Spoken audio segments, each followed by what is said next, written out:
Back in 2012, I wrote my first cover story for Forbes, and we needed a trend, a famous person, and something that had never been done before at a certain magnitude, and I found it in the form of Justin Bieber investing in startups. So we put out the cover, and we had a little line on it that said, "The most surprising business story you'll read this year."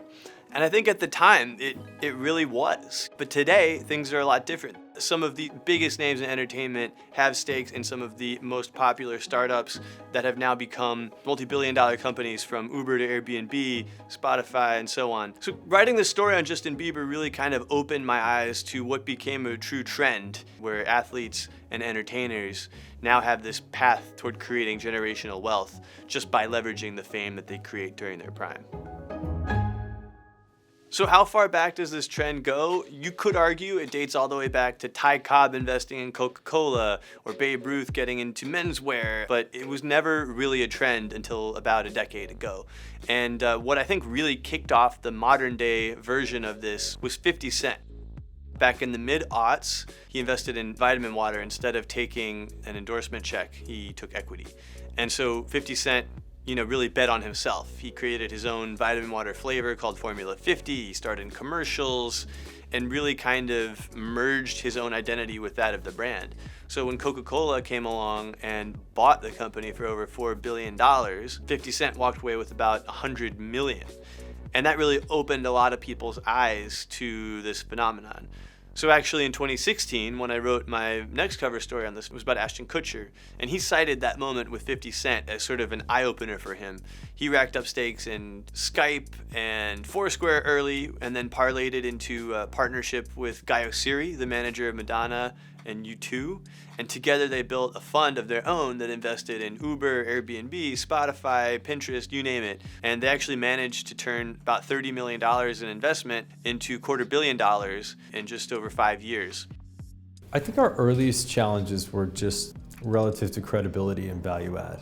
Like, people would sort of look and go, well, you guys are entertainment guys, like how's that value add to a tech company that we're building?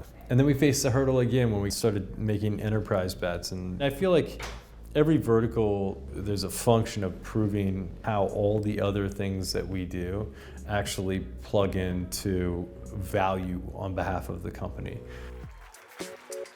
Once people saw that it wasn't just about doing it, sort of on a one-off level like 50 Cent had done with vitamin water, but that you could really create a diversified portfolio of this stuff, the trend really exploded. Much like the way that athletes such as Shaquille O'Neal went out west to Los Angeles during their playing days with the hopes of becoming movie stars in the off-season or after they retired, now one of the big things is go to San Francisco, be near the venture capital scene, rub elbows with funders and founders, etc. And take somebody like Kevin Durant, who succeeded in doing that. In addition to winning championships, he also really built out his venture capital career. He started his own fund, much like Ashton Kutcher. It's called 35 Ventures, and invested in companies from Acorns to Postmates to Coinbase. He's one of the more prolific investors out there, which was part of the reason he ended up on the cover of Forbes recently. It was just a different crowd when I went to San Francisco. Being able to be around the tech crowd, being around the younger generation, it felt like it was exactly where I needed to be when it comes to being a young entrepreneur. So much inspiration and so much innovation out there as well. So it was perfect. It was like a melting pot for people, especially young people. Another big star who's done a fantastic job of investing is Serena Williams. Her firm Serena Ventures has stakes in dozens of startups, from unicorns like Coinbase to startups founded by women and minorities like Maven. And she's really at the forefront of trying to bring up that next group of entrepreneurs to create the next unicorns, perhaps in places where they have not traditionally come from. When I first started, I was like, everyone else, I was like, oh, that's a good company. I want to invest in that. That's a good company. And I didn't really have a theme or a motto. But then I learned that less than 2% of VC money was going to female founders, and even less to women and people of color. So I thought, well, that's what I need to do. I need to start supporting more companies like that. And I was like, how do I raise awareness about this? And how do I also take a lead on it? So that was really important to me to do that and to continue to do that. And, we're just starting and we're just growing and growing.